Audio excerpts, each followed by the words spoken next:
Hello students, हम लोग reproduction chapter पढ़ रहे हैं और रिप्रोडक्शन चैप्टर में जो लास्ट क्लास में हमने टॉपिक स्टार्ट किया था इट वाज वेजिटेटिव प्रोपेगेशन, है ना। वेजिटेटिव प्रोपेगेशन में आपने जाना था कि प्लांट्स के जो डिफरेंट पार्ट्स हैं, जैसे प्लांट का स्टेम, प्लांट के रूट्स, प्लांट की लीव्स, उनसे प्लांट्स में किस तरीके से रिप्रोडक्शन कंप्लीट होता है ये हमने लास्ट क्लास में जान लिया था। Is it okay? अब उसके और कौन कौन से आर्टिफिशियल मेथड हैं वेजिटेटिव प्रोपेगेशन के, ये आपको आज की क्लास में जानने हैं। ओके, तो सुनिएगा ध्यान से। जब बात वेजिटेटिव प्रोपेगेशन की जाए तो आप इस वेजिटेटिव प्रोपेगेशन को आर्टिफिशियली कैसे कंप्लीट करवाते हैं और इसके क्या क्या फायदे होते हैं, ये सारी चीजें हम आज की क्लास में जानेंगे। तो वेजिटेटिव प्रोपेगेशन का जो फर्स्ट मेथड है that is done artificially, it is cutting. अब ये कटिंग क्या होता है? कटिंग का मतलब ये होता है कि बहुत ही केयरफुली अगर प्लांट के किसी हिस्से को काट करके सॉइल में बरी कर दिया जाए, for example it may be a stem of the plant, it may be root of the plant, it may be a particular leaf of the plant। मतलब प्लांट के किसी पार्ट को केयरफुली कट करके अगर उसको सॉइल में बरी कर दिया जाए and after that if it will change into a new plant, then this method of vegetative propagation is known as cutting। इस मेथड को क्या बोला जाता है? इस मेथड को बोला जाता है कटिंग। और इस कटिंग मेथड से हम किस किस प्लांट के अंदर रिप्रोडक्शन कर सकते हैं वो भी सुनिएगा। इस कटिंग मेथड से आप रिप्रोडक्शन आपने देखा होगा, it can be done easily in rose. किस में किया जाता है? ये रोज में किया जाता है। रोज के स्टेम को, जैसे जो भी आपका ग्रोइंग रोज प्लांट है जो ऑलरेडी प्रॉपरली डेवलप्ड है, जिसमें लीफ भी है, बड्स भी हैं, एवरीथिंग इज देयर, उसके किसी एक पार्ट को आपको बिल्कुल प्रॉपर कट करना होता है। जैसा कि मैं बार बार बोल रही हूँ, ये जो कटिंग मेथड है, इस कटिंग मेथड को अप्लाई करने के लिए it should be done very carefully.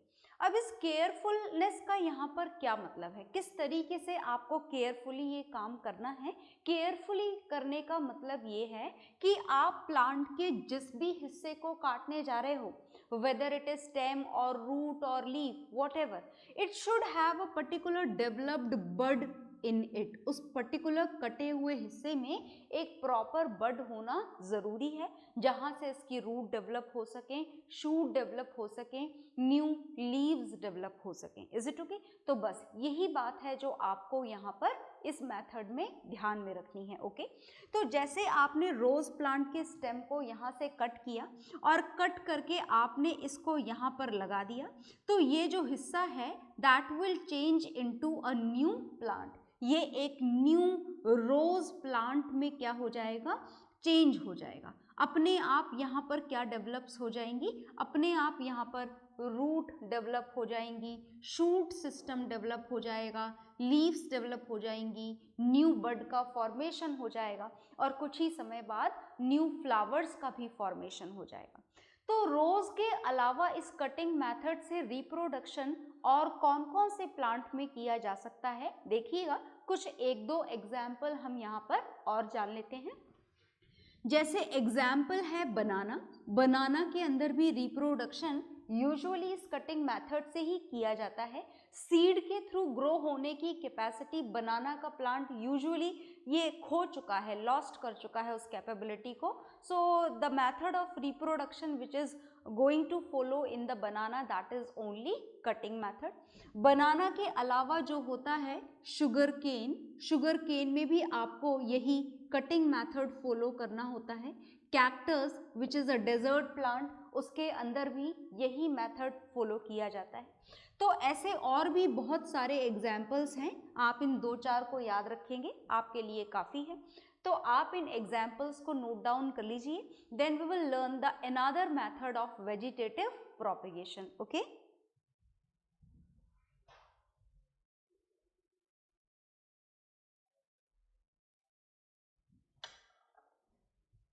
हाँ जी, तो आपने कटिंग मेथड का एग्जाम्पल नोट डाउन कर लिया होगा। नेक्स्ट जो मेथड हम पढ़ने जा रहे हैं, याद रखिएगा, हमारे एसेक्सुअल मेथड ऑफ रिप्रोडक्शन चल रहे हैं और फिलहाल जो हम पढ़ रहे हैं this is vegetative propagation that is usually applicable in plants only, plants के लिए ही एप्लीकेबल है, नाम से ही पता लग रहा है this is vegetative propagation. So the next method of vegetative propagation is layering. जो next method हम जानने जा रहे हैं वो कौन सा method है, वो है layering। अब लेयरिंग किस तरीके से रिप्रोडक्शन में हेल्पफुल है या कौन से प्लांट्स के लिए एप्लीकेबल है, तो चलिए पहले तो कुछ प्लांट्स के नाम लिख लेते हैं, है ना। तो देखिएगा इसकी लिस्ट में आता है स्ट्रॉबेरी, नाम सुना हुआ होगा, खाई हुई भी होगी, इज इट ओके। स्ट्रॉबेरी के साथ साथ raspberry that is also a plant which grows through this method of layering. Next example is jasmine, ये भी सुना हुआ होगा, is it okay. Next example is hibiscus, इसका फ्लावर आपने शायद देखा हुआ हो, is it okay. So these are the examples which can grow through this method of vegetative propagation, is it okay? तो ये लेयरिंग मेथड किस तरीके से एप्लीकेबल होती है, किस तरीके से हम इससे न्यू प्लांट्स का प्रोडक्शन करते हैं, सुनिएगा ध्यान से, ओके। तो जैसे देखिए ये जैस्मिन प्लांट है लाइक दिस, है ना, ये इसकी प्रॉपरली डेवलप्ड जैस्मिन प्लांट है, ये प्रॉपर डेवलप्ड इसकी रूट्स हैं और ये हैं इसकी ढेर सारी ब्रांचेस। तो देखिए जितने भी एग्जाम्पल्स आपने यहाँ पर लिखे हैं, इन सारे एग्जाम्पल्स में एक कॉमन बात ये है कि जो इसकी ब्रांचेस होती हैं that should be very soft, very flexible, is it okay. इसकी ब्रांचेस कैसी होनी चाहिए, सॉफ्ट होनी चाहिए और सॉफ्ट होने के साथ साथ फ्लेक्सिबल भी होनी चाहिए। In that case only this method of reproduction can be used, उसी केस में आप इसको काम में ले सकते हैं। तो सुनिएगा ध्यान से कि इसे किस तरीके से काम में लिया जाता है। जैसे इसकी ये ब्रांच है, इस ब्रांच को ऐसे खींच करके नीचे की तरफ ले आया जाता है। लेयरिंग मेथड से हम रिप्रोडक्शन करवा रहे हैं और कौन से प्लांट में करवाने जा रहे हैं, इनमें से किसी में भी करवा सकते हो। कई बार आपको करवाना पड़ता है और कई बार ये काम अपने आप भी हो जाता है, जैसे अपने आप इसकी जो ब्रांच है वो झुक जाती है। जैसे ही इसकी ब्रांच इस सॉइल के कांटेक्ट में आती है, सॉइल के कांटेक्ट में आते ही इसमें से अपने आप क्या डेवलप होना शुरू हो जाती हैं, अपने आप रूट्स डेवलप होना शुरू हो जाती हैं, इज इट ओके। और ये एक न्यू प्लांट में कन्वर्ट हो जाता है, यहाँ से एक नया प्लांट उग जाता है। अब आप चाहो तो इस वाली ब्रांच को काट दो, ये जो न्यू ब्रांच है that will develop into a new jasmine plant, ये एक न्यू जैस्मिन प्लांट में कन्वर्ट हो जाता है। तो आ गया ना आपको लेयरिंग मेथड समझ में। आपको एक ब्रांच लानी है, खींच के उसको सॉइल के नीचे कवर अप कर देना है, तो ब्रांच का जो हिस्सा सॉइल के नीचे कवर अप होगा उसमें अपने आप क्या डेवलप हो जाएंगी, रूट्स डेवलप हो जाएंगी। यहाँ से इसे काट देना है and that then after it will change into a new plant. So this method of reproduction is known as layering method of vegetative propagation, is it okay. इस लेयरिंग मेथड के बाद में जो next method of vegetative propagation हम जानने जा रहे हैं, सुनिएगा ध्यान से। लेयरिंग के बाद में हम जानने जा रहे हैं third type of vegetative propagation, artificial vegetative propagation, जो आप करवा रहे हैं, जबरदस्ती करवा रहे हैं, नेचर में अपने आप नहीं होता है। ये थर्ड वाला जो मैं बताने जा रही हूँ आपको करवाना पड़ता है, इज इट ओके। तो कैसे करवाना पड़ता है सुनिएगा ध्यान से। हम थर्ड मेथड पढ़ने जा रहे हैं और ये जो थर्ड मेथड है, इस थर्ड मेथड का नाम है ग्राफ्टिंग। क्या नाम है इस थर्ड मेथड का? इस थर्ड मेथड का नाम है ग्राफ्टिंग। अब ग्राफ्टिंग कैसे किया जाता है, ग्राफ्ट करना होता है आपको, कैसे करना होता है ग्राफ्ट। ये जो ग्राफ्टिंग मेथड है, इस ग्राफ्टिंग मेथड के इतना इम्पॉर्टेंट यूजेस हैं कि मतलब इस पर्टिकुलर मेथड से हम मैंगोज की बड़ी सारी वैरायटी प्रोड्यूस कर चुके हैं। मैंगो तो आपने खाए होंगे और आपने ये भी देखा होगा कि बड़े अलग अलग टाइप के मैंगो होते हैं, है ना, अलग अलग टाइप का येलो कलर होता है, अलग अलग टाइप की स्वीटनेस होती है। तो you can say variety of mangoes are available, बहुत सारी डिफरेंट वैरायटीज मैंगोज की अवेलेबल हैं। हमारे यहाँ तो बहुत कम अवेलेबल होती हैं, but if you are going to roam around here and there, है ना, जगह जगह पर जब आप घूमेंगे तो आप देखेंगे in each and every state different type of varieties of mangoes are available. So these different varieties of mangoes can be grown by using this method of grafting. Is it okay? Not only for this mango के अलावा Apple हो गया, Apple के अलावा pair हो गया, तो almost we use this method of reproduction for the fruit plants, जो फ्रूट आपको प्रोवाइड करते हैं, फ्रूट्स की डिफरेंट वैरायटी ग्रो करने के लिए या फ्रूट्स को बहुत जल्दी ग्रो करवाने के लिए कौन से मेथड ऑफ रिप्रोडक्शन का सहारा लिया जाता है? This is grafting. तो सुनिएगा, बहुत ध्यान से सुनिएगा कि आखिर ग्राफ्टिंग किस तरीके से की जाती है. जैसे देखिए, बात ऐसी है कि ये आपका मान लो कि मैंगो ट्री का एक स्टेम है. किसका स्टेम है? मैंगो ट्री का. अब जैसे मैंने मैंगो ट्री बोला, इट डजंट मीन कि मैंगो ट्री का ही लोगे आप तो ही होगा. जैसे कि और भी एग्जाम्पल्स आपके सामने लिखे हुए हैं, आप उन एग्जाम्पल्स में भी इसको फॉलो कर सकते हो. तो मैं तो सिर्फ एक एग्जाम्पल आपको बता रही हूँ कि this is a mango tree and it has a lot of specialities in it. बहुत सारी स्पेशलिटीज़ हैं इसके अंदर कि बहुत बढ़िया मीठे मैंगो ये प्रोड्यूस करता है. Is it okay? तो हम क्या चाहते हैं, देखिएगा ध्यान से, हम ये चाहते हैं कि हमारे पास में एक दूसरा मैंगो प्लांट है और इस मैंगो प्लांट की, दो मैंगो प्लांट आपने लिए, एक मैंगो प्लांट ये वाला है और दूसरा मैंगो प्लांट ये वाला है. हम चाहते हैं कि कुछ खूबियां इसमें हैं और कुछ खूबियां इसमें हैं, कुछ पर्टिकुलर कैरेक्टर इसमें है, कुछ इसमें है. हो सकता है कि मीठा बहुत हो और इसका साइज बहुत बिग हो. तो हमें अगर दोनों कैरेक्टरिस्टिक चाहिए कि मीठा मैंगो भी चाहिए और साइज भी कैसा होना चाहिए? बिग होना चाहिए. तो अगर हम दोनों के कैरेक्टरिस्टिक एक ही प्लांट में इंट्रोड्यूस करना चाहें, इन that condition this method of grafting is used. उस कंडीशन में आप इस मेथड को काम में लेते हैं. कौन से मेथड को काम में लेते हैं? ग्राफ्टिंग मेथड को काम में लेते हैं. तो चलिए ग्राफ्टिंग मेथड की शुरुआत करते हैं. तो जैसा मैंने बताया कि आपके पास में दो मैंगो प्लांट हैं, first is this and another is this. आ गई बात समझ में? इसमें अलग टाइप के स्पेशलिटी है, इसमें अलग टाइप की स्पेशलिटी है. तो ये ओरिजिनल मैंगो ट्री है which is there in the roots के साथ में सॉइल के अंदर बिल्कुल प्रॉपर फिटेड है ये. अब आपको इसे क्या करना है? आपको इसे ऐसे स्लैंट पोजीशन में काटना है.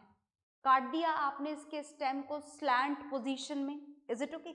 ये दूसरा मैंगो प्लांट है जिसमें कोई और डिजायरेबल कैरेक्टर है जो आप चाहते हो कि इसके अंदर इंट्रोड्यूस हो जाए. तो आप चाहते हो कि इसके भी बढ़िया कैरेक्टर बने रहें और इसके भी बढ़िया कैरेक्टर बने रहें. तो अब आपको इस दूसरे वाले मैंगो प्लांट का लगभग इसी साइज का स्टेम लाना है और इसी साइज के स्टेम को ऐसे अपोजिट स्लैंटिंग ऑर्डर में काट देना है. जैसे ऐसे कटा हुआ है तो उसको इस तरीके से काटना है so that they both can pack each other, है ना, एक दूसरे को बिल्कुल पैक कर दें. ऐसा आड़ा टेढ़ा मेढ़ा नहीं काटना है. Is it okay? अब काटने के बाद में ये जुड़े, उसके लिए इसकी लोकेशन बिल्कुल स्ट्रेट होनी चाहिए, लेयर्स टू लेयर्स मैच करनी चाहिए. अब काटने के बाद में इनका जुड़ना आपस में जरूरी है ताकि ये प्रॉपरली न्यूट्रिशन नीचे से दूसरे वाले हिस्से में पहुंच सके. तो उसके लिए जरूरी है कि ये दोनों आपस में पूरी तरीके से जुड़ें. और जुड़ते वक्त इन्फेक्शन होने के बहुत सारे चांसेस होते हैं. आप भी तो देखते हो ना, अगर हमारी बॉडी में कोई कट लग जाता है, इज इट ओके, तो स्किन रिपेयर तो हो जाती है, स्किन में तो रिपेयर होने की कैपेबिलिटी है. तो फिर आप इतने सारे वो लोशन, इतनी सारी वो एंटीसेप्टिक क्रीम, वो सब क्यों लगाते हो? Just to prevent it from the infection, infection से बचने के लिए। तो जब ये दोनों हिस्से जुड़ रहे होते हैं, ये नीचे वाले मैंगो प्लांट का हिस्सा ऊपर वाले मैंगो प्लांट के दूसरे मैंगो प्लांट के स्टेम से जुड़ रहा होता है, जुड़ते वक्त जरूरी है कि हम इसको किसी भी होने वाले इन्फेक्शन से बचाएं, and for that it should be wrapped very properly with the polythene. Polythene से आपको बिल्कुल कस के रैप कर देना होता है। क्यों रैप कर दिया? ताकि किसी भी तरीके का बैक्टीरिया इसके अंदर होकर के इस प्लांट को इन्फेक्ट ना कर पाए। And after some time it will properly combined with each other, जुड़ जाएगा, and the nutrition will be supplied to this part also, and it is able to develop new fruits and all. Is it okay? तो ये है grafting method. Grafting method में जो नीचे वाला हिस्सा आपने काम में लिया है, एक पर्टिकुलर मैंगो ट्री का नीचे वाला हिस्सा, इस नीचे वाले हिस्से को बोला जाता है स्टॉक। क्या बोला जाता है नीचे वाले हिस्से को? नीचे वाले हिस्से को बोला जाता है स्टॉक। और ऊपर वाला हिस्सा जो आप दूसरे मैंगो प्लांट का लाए हैं, उसको बोला जाता है सायोन। क्या बोला जाता है? सायोन। Is it okay? तो this is stock which is the lower part of the mango plant और any other tree. Is it okay? And the upper part is known as scion. Is it okay? तो अब क्या खास बात हुई? हमने आखिर ग्राफ्टिंग जैसा इतना अजीब मेथड वेजिटेटिव प्रोपेगेशन का क्यों काम में लिया? क्या खास बातें हैं इस पर्टिकुलर ग्राफ्टिंग मेथड में? तो देखिए, सुनिए ध्यान से। इस ग्राफ्टिंग मेथड में ये खास बात है कि इसमें दो मैंगो ट्री के डिजायरेबल कैरेक्टर्स ऑलमोस्ट ऐड होने के पूरे चांसेस हैं। हो सकता है कि इसके भी बढ़िया स्पेशल कैरेक्टर इसमें आ जाएं जो नया प्लांट डेवलप हुआ है, और ये जो दूसरा मैंगो प्लांट जिसका सायोन, जिसका अपर पार्ट आपने ऐड करा है, उसके भी बढ़िया स्पेशल कैरेक्टर्स इस न्यू मैंगो ट्री में आ जाएं। दूसरी खास बात ये है कि एक तो भाई आपने क्या करा कि मैंगो प्लांट का मैंगो फ्रूट लिया और उस मैंगो फ्रूट में से मैंगो फ्रूट का सीड निकाला, है ना? बहुत ध्यान से सुनना। अब इस सीड को जमीन के अंदर छोड़ा, जर्मिनेशन हुआ, न्यू छोटा सा मैंगो प्लांट निकला। Is it okay? वो पता नहीं कितने सालों के बाद में जाकर के आपको मैंगो फ्रूट का प्रोडक्शन करेगा। यहाँ पर आकर आपने फटाफट से मैंगो प्लांट लिया और यहाँ आकर इस तरीके से जोड़ दिया, तो जोड़ने के बहुत ही जल्द ड्यूरेशन में, बहुत ही कम ड्यूरेशन के बाद में ये आपको फ्रूट का प्रोडक्शन देना शुरू कर देता है। मतलब जहां हमें फ्रूट के लिए सालों वेट करना था, एक लॉन्ग ड्यूरेशन तक वेट करना था, वहीं इस ग्राफ्टिंग मेथड ने, वेजिटेटिव प्रोपेगेशन के इस ग्राफ्टिंग मेथड ने इस काम को बहुत जल्दी कर दिया, फास्ट कर दिया। So this is the grafting method which can be used to grow the fruits with a fast speed, and second is it is used to add the desirable characteristic of two particular different plants. Is it okay? So note it down, ये लिख लिया आप। इसको stock बोलते हैं, इसका सायोन बोलते हैं, and these fruits it can be used this method of vegetative propagation. So note it down, do it fast.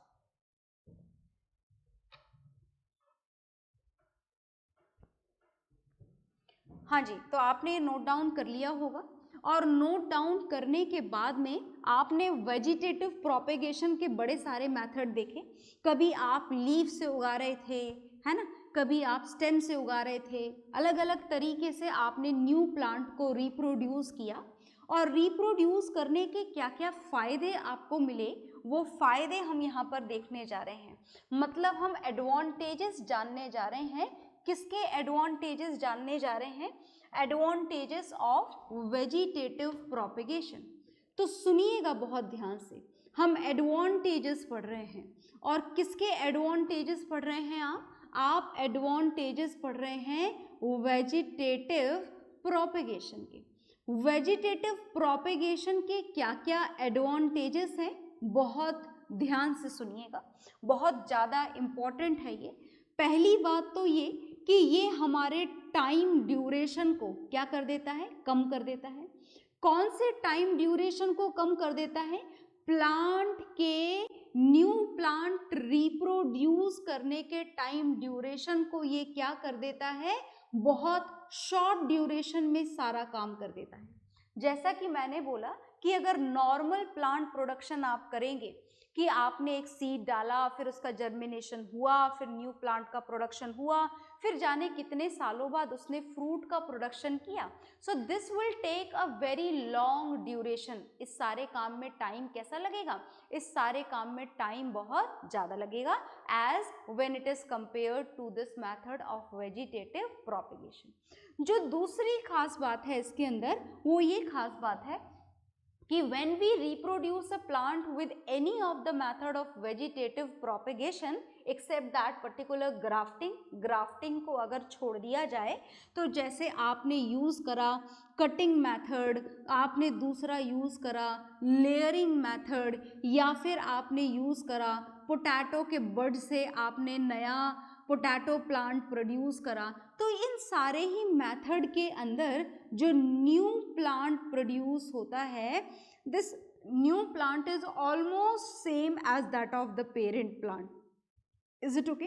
Parent plant के ऑलमोस्ट कॉपी होती है। ये कौन कॉपी होती है?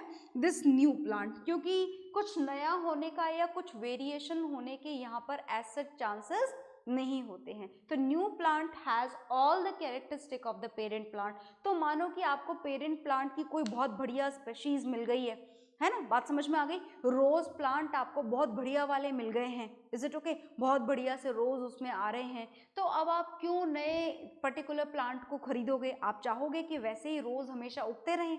तो in that condition this method of vegetative propagation is very useful because all the new rose plant will be exactly same as that of the parent one, क्योंकि कहीं और से जेनेटिक वेरिएशन होने की कोई चांसेस है ही नहीं। आपने पूरा का पूरा स्टेम वहीं से लिया है। आ गई बात समझ में? ठीक है, तो ये हुआ नेक्स्ट मेथड। जो थर्ड मेथड है, जैसा कि मैंने आपको बताया कि third method is applicable for grafting. Grafting में आप टू प्लांट्स को यूज करते हो और उस तरीके से जो दो डिफरेंट प्लांट आपने लिए हैं, इन दोनों ही डिफरेंट प्लांट्स के जितने भी डिजायरेबल कैरेक्टर्स हैं, इज इट ओके, जितने भी बढ़िया कैरेक्टर्स हैं, वो बढ़िया कैरेक्टर्स क्या आ जाते हैं?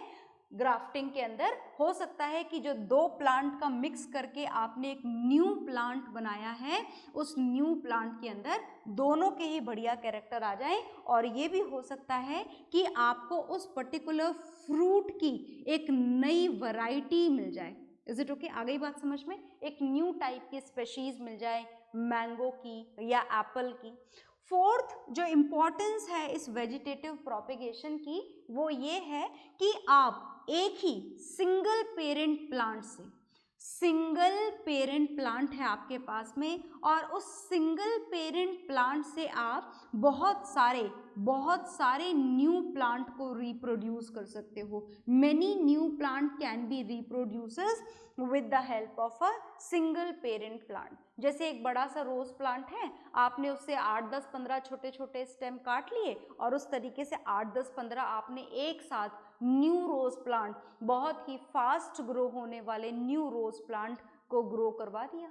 तो सोचिए कि एक ही पेरेंट से फटाफट इमीडिएटली आपने 15 न्यू प्लांट का प्रोडक्शन करवा दिया, जो कि बहुत ही जल्द हुआ। आ गई बात समझ में? तो these are the advantages of vegetative propagation. आप इसे नोट डाउन कर लीजिए।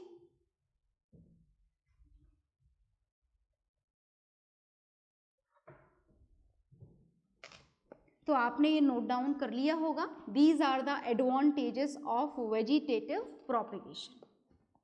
तो ये सारा जो काम है ये आपने एक तरीके से फील्ड में किया। फील्ड का मतलब क्या होता है जी?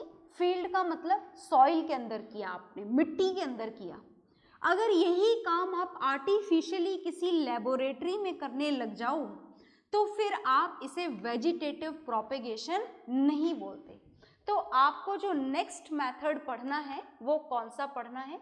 आपको नेक्स्ट मेथड पढ़ना है जिसे बोला जाता है टिश्यू कल्चर। क्या बोला जाता है? टिश्यू कल्चर बोला जाता है।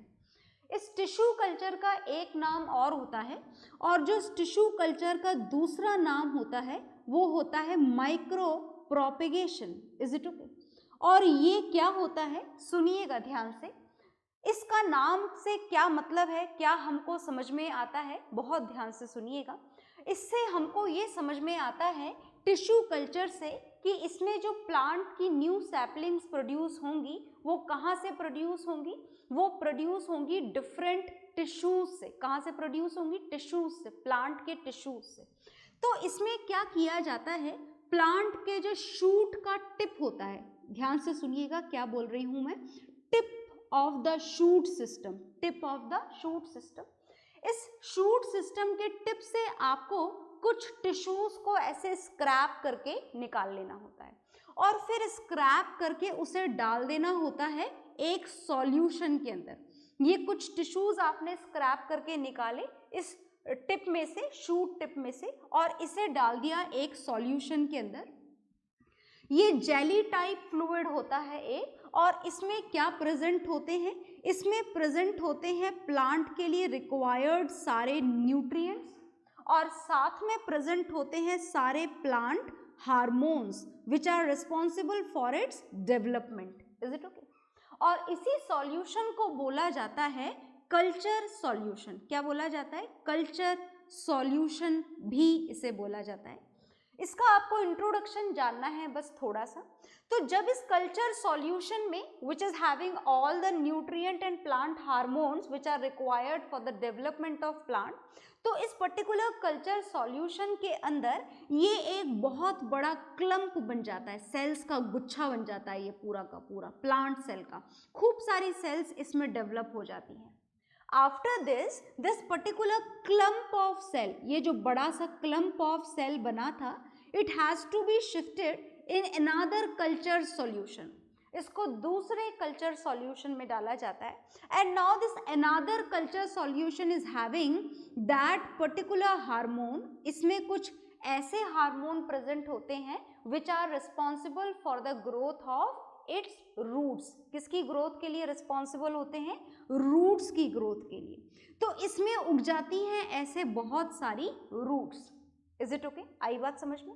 और जब ये रूट्स उग जाती हैं तो रूट्स उगने के बाद में इस रूट वाले कैलस को, इसको क्या बोला जाता है, इस क्लम्प ऑफ सेल को बोला जाता है कैलस। क्या बोला जाता है, कैलस। और इसको दूसरे कल्चर सॉल्यूशन में शिफ्ट किया जाता है। और अब ये जो दूसरा कल्चर सॉल्यूशन है, इस दूसरे कल्चर सॉल्यूशन के अंदर डिफरेंट हार्मोन्स प्रेजेंट होते हैं which are responsible for the development of shoot system. अब इसमें उग जाता है ढेर सारा शूट। शूट सिस्टम का मतलब the upper part of the plant which has stem and leaves and everything. Is it okay? तो इन दिस वे आपको एक बहुत बड़ा क्लम्प मिल जाता है प्लांटलेट्स का, छोटे छोटे प्लांटलेट्स का। बहुत सारे प्लांटलेट्स एक ही बार में उग जाते हैं, जिनको बिल्कुल सेफ्टी के साथ में सेपरेट करते हुए, अलग अलग अलग करते हुए आप उसको सॉइल में लगा देते हो, और आपको एक ही बार में आर्टिफिशियल तरीके से बहुत सारे न्यू प्लांट्स का प्रोडक्शन आप कर लेते हो। And this method is known as tissue culture. क्या बोला जाता है इस मेथड को, टिश्यू कल्चर बोला जाता है। Is it okay? तो नोट डाउन कर लें आप इसे।